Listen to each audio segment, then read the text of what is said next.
In this lesson, we'll finish up the first segment of the feet. So we just need to do a few things to finish it up. For one, let's bring back our control curves. What we'll do is we'll select our feet controls, and we'll also adjust our range slider so that our end time is at about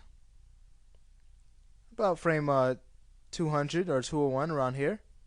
Now all we need to do first is go to frame 187 and make sure that the raised ball and raised toe channel are set to 0 here. Okay, so we have a zero range in those channels throughout.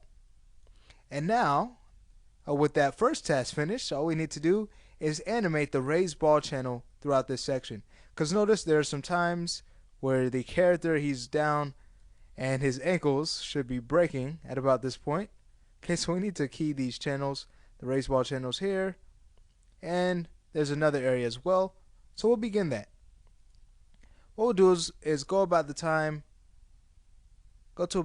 where the feet are, or where the character's starting to lower himself, and it's starting at about frame 66. So we'll just key the raised ball channel here at 0, and as the character begins to fall, about at the peak of his fall, we'll go to frame 79 and just raise up the channel like that. Alright, so we have the feet coming up now,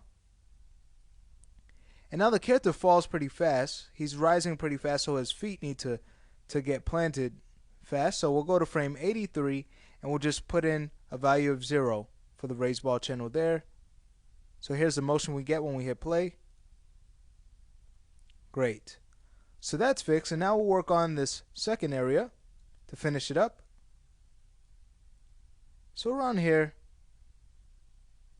let's key the raised ball on frame 112 at 0, and the character comes down at about frame 115, so we'll go there and raise up the channel some like that.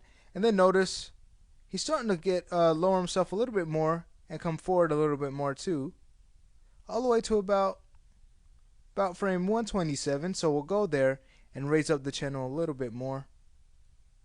Okay, and then he starts to rise, so we'll have his feet plant at about frame 141, put in a value of 0. Okay, and that's all. So here's the movement we get now.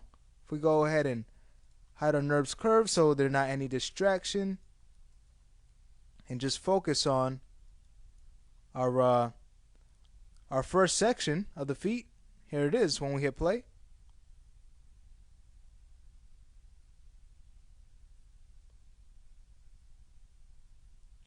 Great.